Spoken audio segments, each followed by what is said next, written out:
Hai Sobat Sukses, kembali ketemu dengan saya Deddy Sidarta. Kali ini kita akan membahas topik mengenai kewajiban perusahaan untuk mengembalikan PPh 21 yang telah dipotong kepada Anda. Yuk simak setelah yang satu ini.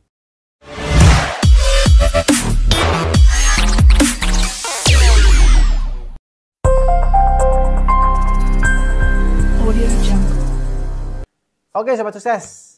Buat teman-teman yang hari ini ngeluh ya, karena banyak yang ngeluh nih anyway ya, terkait dengan potongan PPh 21 yang awal tahun ini Pak besar banget gitu ya. Nah, ini teman-teman banyak yang komplain tuh ya di awal tahun ya. Kenapa kok komplain teman-teman? Karena gini, di tahun ini anyway ya, PPh 21 yang dipotong.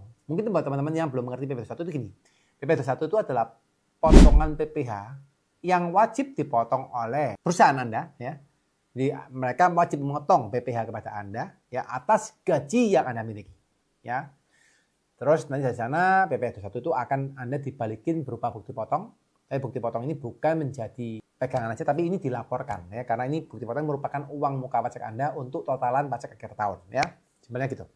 So kembali ke tadi teman-teman, buat teman-teman yang dipotong di awal tahun ini, ketika dipotong PPh 21, mungkin Anda akan merasa PPh 21-nya gede banget. Ya, besar banget. Kenapa kok besar banget? Karena kondisinya yang terbaru ini, potongan PPh 21 yang diberikan kepada kita, kepada Anda, adalah menggunakan tarif efektif rata-rata. Ya. Alias itu ada aturan terbaru yang memberikan kayak golongan A, B, C gitu ya. Terus nanti ada besaran penghasilan dan persentase pemotongannya itu beda-beda setiap golongan dan setiap range penghasilan. Ya.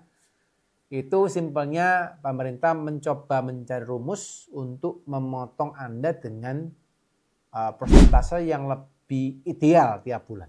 Ya. Karena kalau dulu bagi teman-teman yang ngitung PPh secara manual itu biasanya potongannya di awalnya kecil ya. Nanti yang besar di akhir, di bulan Desember itu besar semua. Ya, November, Desember gede-gede, besar-besar. Yang di awal tahun kecil-kecil. Ya. Tapi sekarang yang terjadi adalah karena sudah menggunakan tarif efektif rata-rata, itu akhirnya potongannya langsung besar. Dan tiap bulan besar. Ya.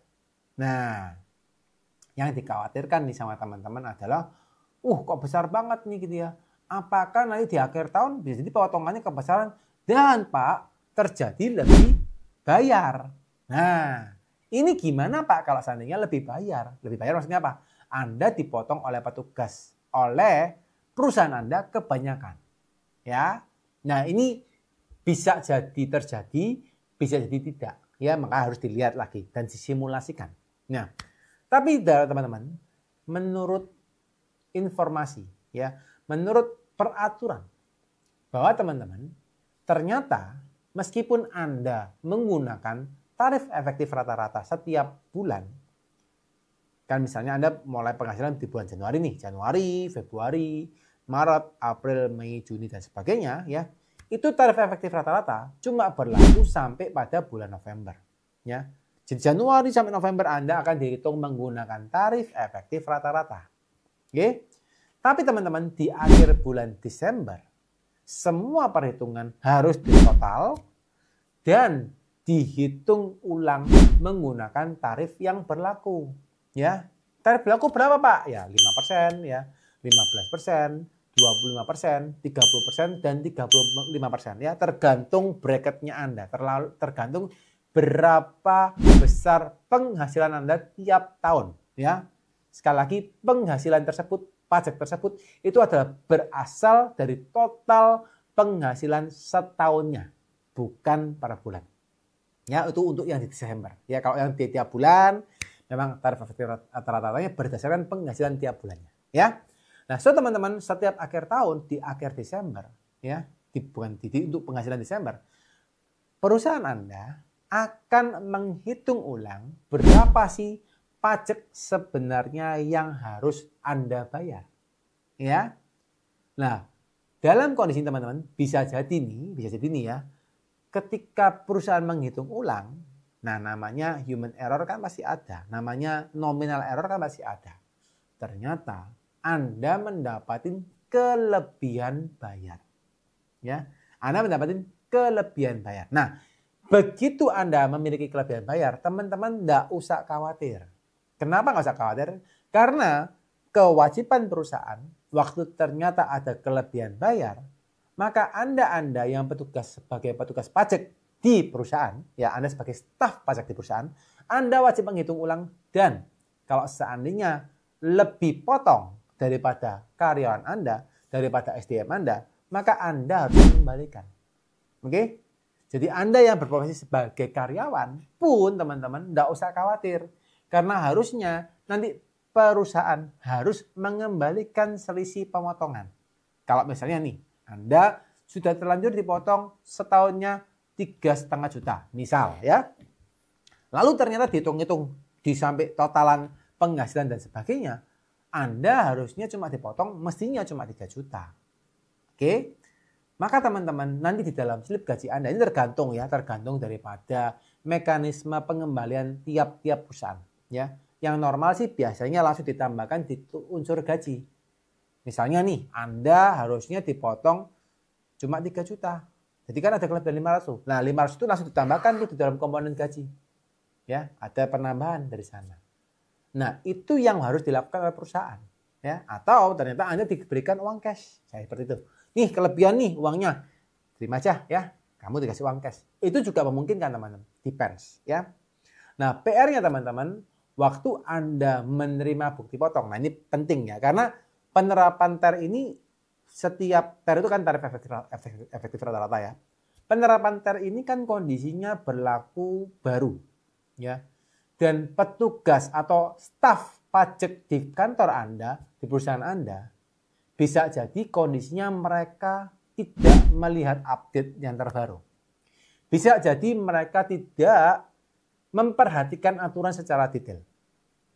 Dan ternyata sampai akhir Desember pun bisa jadi Anda dipotong masih menggunakan tarif efektif rata-rata. Bisa jadi kan? Ya. PR Anda yang pertama teman-teman, Anda harus cek. Ya.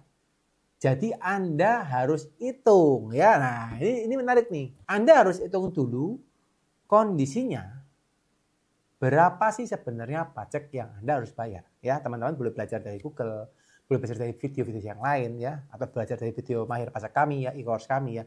Bagaimana sih cara ngitung penghasilan saya dan pajak yang harus saya bayar berapa? Karena kan itu komponennya banyak ya. Ada namanya penghasilan, dikurangi PTKP ya. PTKP-nya itu berapa? TK0, TK1 atau K1, K2 dan sebagainya gitu ya. Ketemu PKP-nya, penghasilan kena pajaknya, baru Anda dipotong lagi. Pajaknya berapa tuh? Tarifnya kan ada bracketnya, ada levelnya. 5%, 15, 25, 30, 35 ya. Anda hitung dulu teman-teman. Ya. Sebisa mungkin. Begitu di bulan Desember nanti Anda dipotong pajak, Anda coba total ya, berapa potongan pajaknya, berapa penghasilan total Anda, terus Anda hitung ulang, Anda coba bandingkan, sudah benar enggak potongannya ya. Nah langkah pertama teman, kalau ternyata memang itu terlanjur dipotong pakai TER ternyata ya, bukan pakai hitungan normal yang di akhir tahun, Anda langsung ngomong kepada petugas pajak Anda, ya bukan petugas, staf pajak di perusahaan Anda. Untuk apa? Untuk segera dibetulkan, ya. Jangan sampai Anda nunggu bukti potong, ya. Kalau seandainya teman-teman tidak melakukan hal seperti itu, misal nih, Anda nggak ngitung, Anda nggak cocokkan dengan petugas pajak Anda, staf pajak Anda ya. Jadi juga salah satu trigger untuk staf pajak Anda, ingat gitu ya, bahwa harusnya di akhir ngitungnya pakai bukan TER, tapi pakai tarif yang berlaku umum ya. Nah kalau sampai Anda tidak ngomong nih sama petugas pajak Anda, staf pajak Anda ya, staf pajak Anda bukan petugas ya, terus terlanjur dipotong dan Anda sudah terlanjur diberikan bukti potong dan bukti potongnya kebesaran teman-teman ya, nah ini problem nih ya. Begitu bukti potongnya kebesaran dan Anda nggak paham dan perusahaan juga nggak paham, at the end ternyata Anda dipotong kebesaran, Anda akan lapor tuh. Kan Anda setelah dapat bukti potong kan Anda lapor toh. Anda lapor, terus akhirnya Anda ketahuan, ternyata bukti potong saya kebesaran. Nah, akhirnya teman-teman Anda punya potensi lebih bayar pajak. Ya. Nah, kalau lebih bayar pajak teman-teman, ini yang jadi salah satu problem Anda bisa mendapati pemeriksaan. Karena salah satu unsur untuk diperiksa adalah Anda lebih bayar pajak. Jadi tidak bisa Anda, wah Pak lebih bayar saya relakan. Tidak bisa teman-teman. Itu mau nggak mau harus Anda ambil karena aturannya gitu. Ya, di restitusi itu harus diambil. Ya. Nah, ketika direstitusi teman-teman, Anda wajib dicek sama petugas pajak. Dan itu cukup menyebalkan meskipun harusnya juga tidak yang gimana-gimana ya. Tapi Anda harus datang ke kantor pajak, memberikan data dan sebagainya. Nah, ini yang perlu teman-teman perhatikan. Jadi, Anda perlu cek dulu potongan yang dipotong di akhir Desember nanti. Dan ingatkan bahwa staf pajak Anda, yuk ini ikutin videonya Pak Didi, bahwa jangan sampai ya di akhir tahun Anda ngitungnya pakai pakai tarif efektif rata-rata. Bukan, ngitungnya harus pakai tarif yang normal, tarif yang berlaku. Jadi saya kurangnya berapa, jangan dipotong kebanyakan. Nah, saling ingetin teman-teman ya. Ya ini memang salah satu dilema ya, karena peraturan pajak kita cukup kompleks ya. Dan kadang-kadang kita lupa ya, karena peraturannya keluarnya awal tahun, akhir tahun Anda lupa. Nah, ini juga bisa problem. Jadi ini yang memang perlu sama-sama kita saling mengingatkan. Buat teman-teman yang pengen belajar perpajakan dengan lebih komprehensif, kami sudah menyiapkan satu pelatihan simpel, sederhana buat Anda bisa memahami bagaimana Anda belajar perpajakan dengan cara yang sederhana dan pasti Anda paham ya, karena kami membuatnya sesederhana mungkin daripada Anda belajar materi-materi yang terlalu teoritis. Kami berikan materi-materi praktis yang bisa Anda pelajarin dengan simpel. Yuk teman-teman silakan belajar materi Mahir Pajak UMKM. Anda lihat deskripsinya di kolom deskripsi ya. Sekian buat teman-teman sekalian, semoga video ini bermanfaat. Semoga teman-teman mendapatkan insight-insight yang positif ya. Dan buat teman-teman yang merasa happy dengan video ini, silahkan di-like dan di-share ke teman-temannya supaya teman-teman yang lain juga bisa mendapatkan inputan, insight, info daripada channel yang kami buat ya. Dan buat teman-teman yang ingin bertanya, silahkan juga drop pertanyaan Anda di kolom komen. Atau kalau teman-teman yang pengen respon cepat, teman-teman boleh follow saya di Instagram, lalu Anda DM, nanti akan semaksimal mungkin saya akan jawab ya. Sekian teman-teman, dan selalu sehat, semangat, dan selalu happy semua buat teman-teman sekalian. Bye-bye.